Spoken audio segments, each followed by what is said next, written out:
Now, this next doll that I'm talking about is called Harold. Harold the Haunted Doll. Now, there are several different Harolds in this world that supposedly haunted these dolls. Is he a franchise? Of course he is. He's like Annabelle, except several people claim to own the original Harold the Haunted Doll.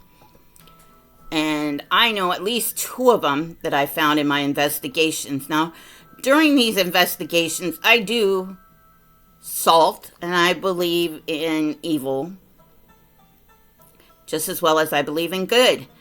And so I do protect myself and my surrounding areas and my notes and my home.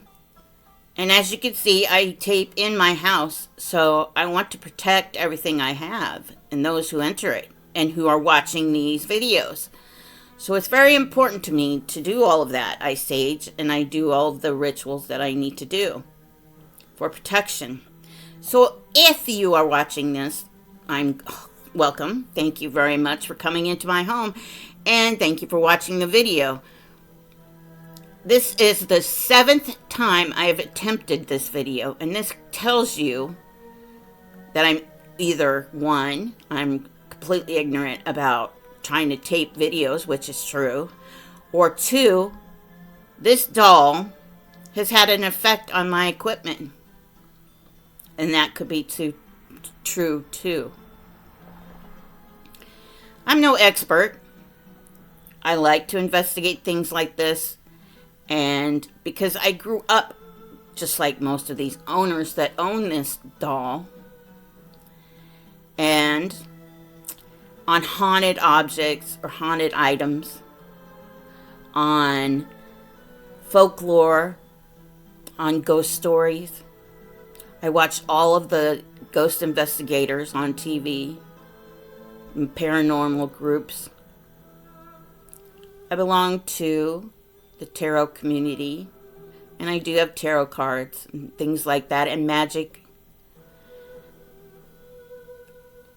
History throughout the world has been based on spirits. Now, can a spirit haunt a doll? Can a spirit actually go inside a doll and make it cursed? Evil spirits? Yes. There are things like my first doll in this series was Annabelle. And then I went to Robert. And then I went to the Island of the Dolls. I went to Peggy and Caroline and Okiku.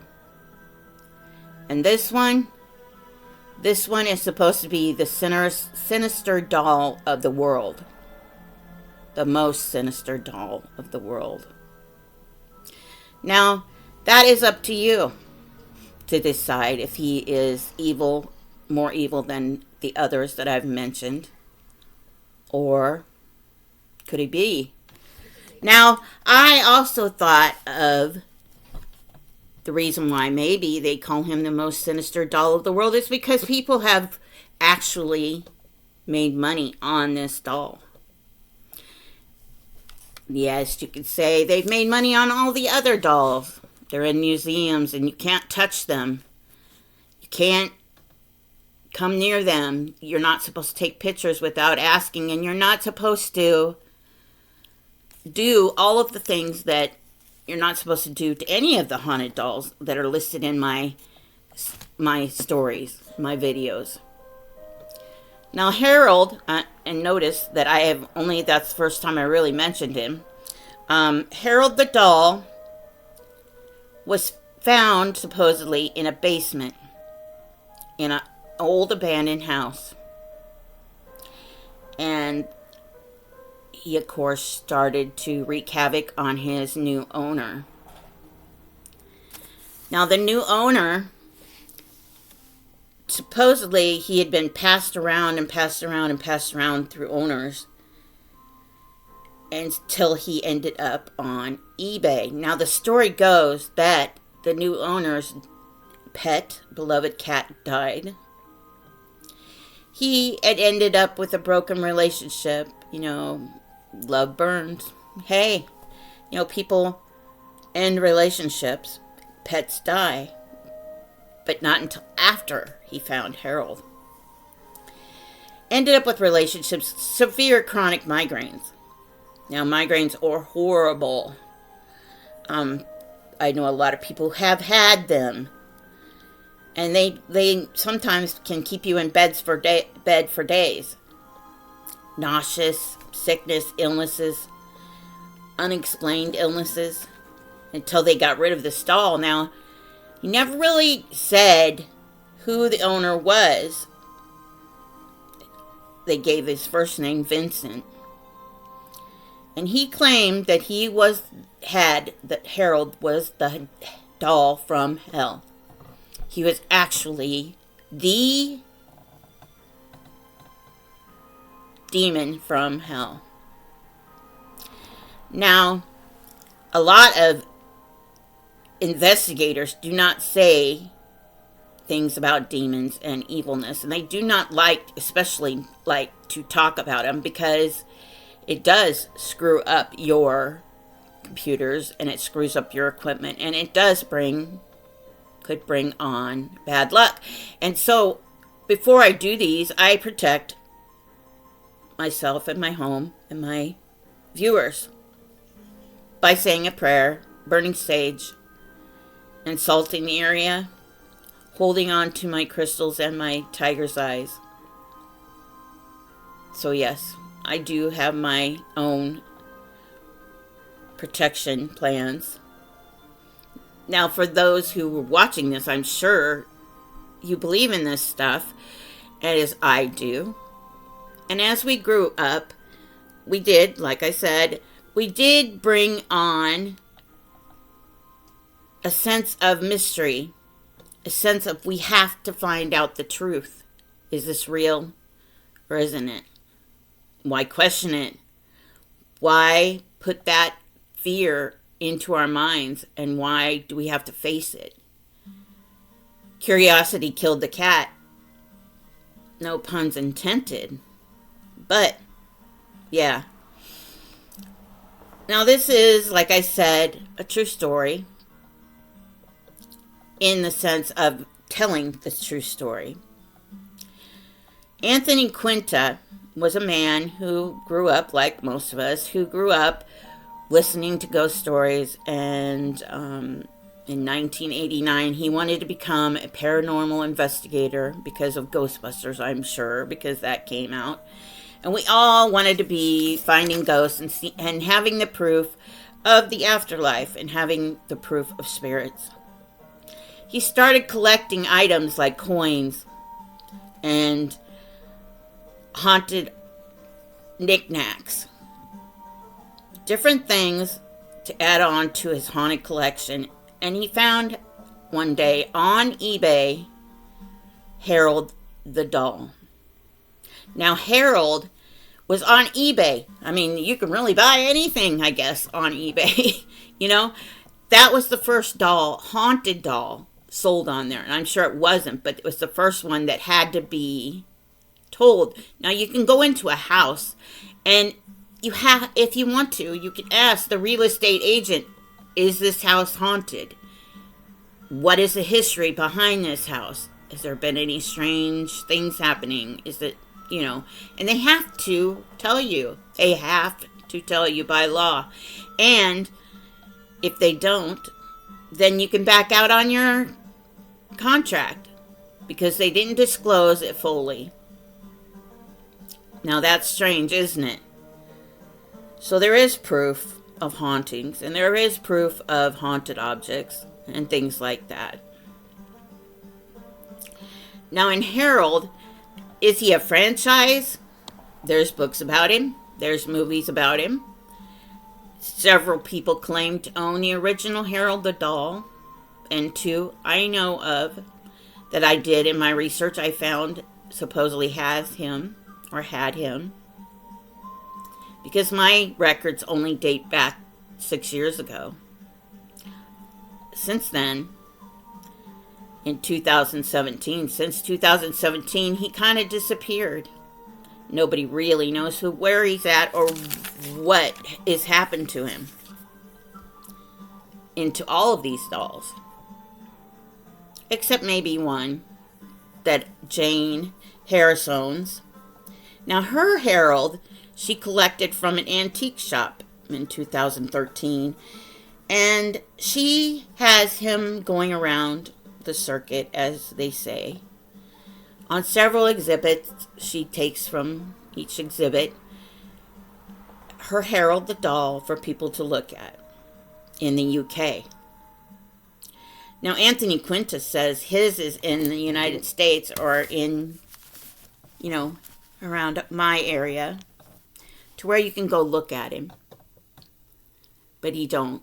He's probably back in storage where he put him when he first bought him, which was odd because when Anthony Quinta bought him in 2004, after he finally won the bid the second time, he was convinced that this doll was so evil because his dog had passed away after purchasing this doll, Harold the doll. And so he put him away.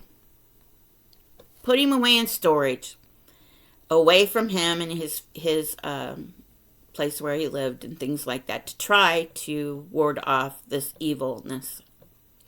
Now, according to his investigations, there are 5 things, we'll say, 4 human entities and 1 demon living inside that's keeping these human entities inside this doll.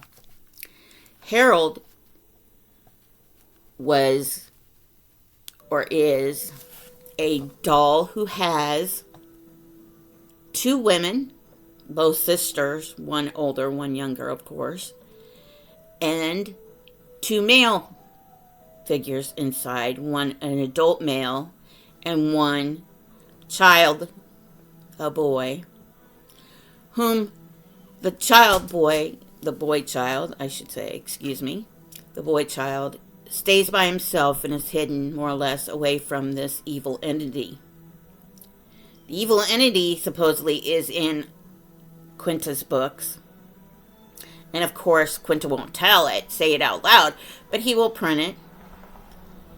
And yet, of course, you have to buy his book to find out what this doll's name was. And he even started YouTube blogs about him and blogged him about, he supposedly had a heartbeat, Harold did. And he supposedly could answer questions by using the flashlight, yes and no questions. So, is Quinta's doll the real Harold, or is it Harris's doll, the one in the UK, that's the real Harold? Or could be, there are several different Harolds in this world, but all supposedly have the same effect on anyone who sees it, or touches it, or comes in contact with this doll. It brings about migraines. It brings about death. It brings about horrible, horrible nightmares and weird noises of children playing in the basements, if you have a basement, or underground. It brings about everything that each haunted doll describes. So are these people that have this doll, and I keep on speculating, I'm sorry. I'm really not saying that it's not true. But are they just building on to their franchise of trying to make money off this doll? People who have witnessed it and people who have come in contact with him, and myself, like I said, this is the 7th time I have tried to videotape this segment on my Haunted Dolls series. Yeah, I think there is some of it. It's got to be true. It can't be all coincidence. It can't be all just, it's weird. Very, very weird. Getting back to that,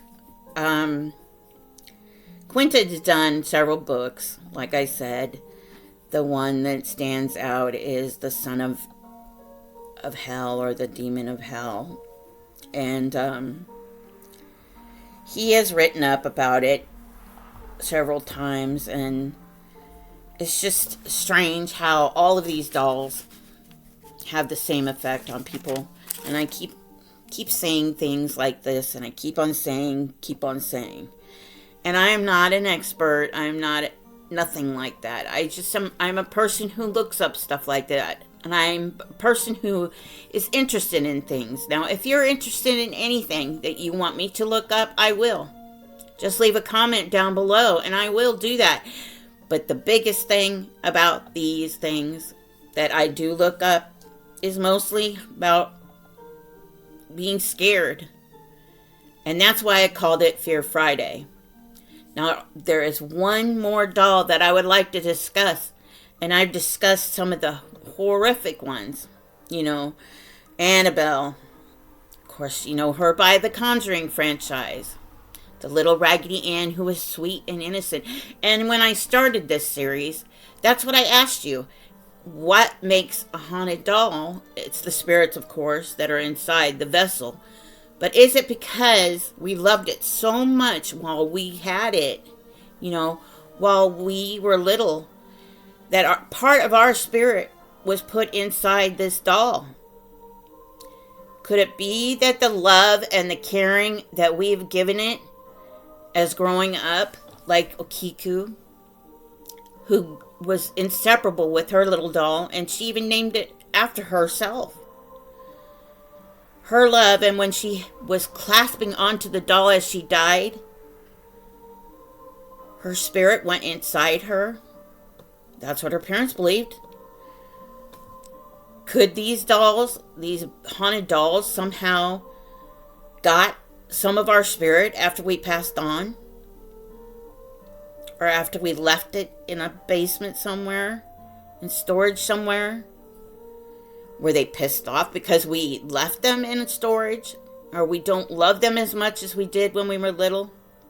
We didn't hold on to them every night and talk to them and pretend like they were part of our family? Or could there be just a simple fact of demons on this earth, of course, evil on this earth, that decided to inhabit a doll, which is strange, to wreak havoc onto this world? Chucky, of course, is an imaginary doll, but he has gathered upon all of these haunted dolls, all of these stories, all of the folklore, and he has brought them all together into one nightmare movie about haunted dolls. Now, my last doll, and it's an honorable mention, is not a doll at all. I guess you'd consider it a doll, but it's life size. It's a mannequin. And with this mannequin, it has been standing for over 80 years in a bridal shop window. Now, this mannequin was made shortly after the shop owner's daughter had died. And the shop owner had put this mannequin in the window, more or less, just as a mannequin. But mysteriously, it showed up after his daughter had passed away, and eerily, it looked so much like his daughter that the townsfolk were scared of it. Who wouldn't be, right? Now, it is so realistic. It has realistic hair. It has, human hair made back then. It has fingernails. So their fingernails look so real.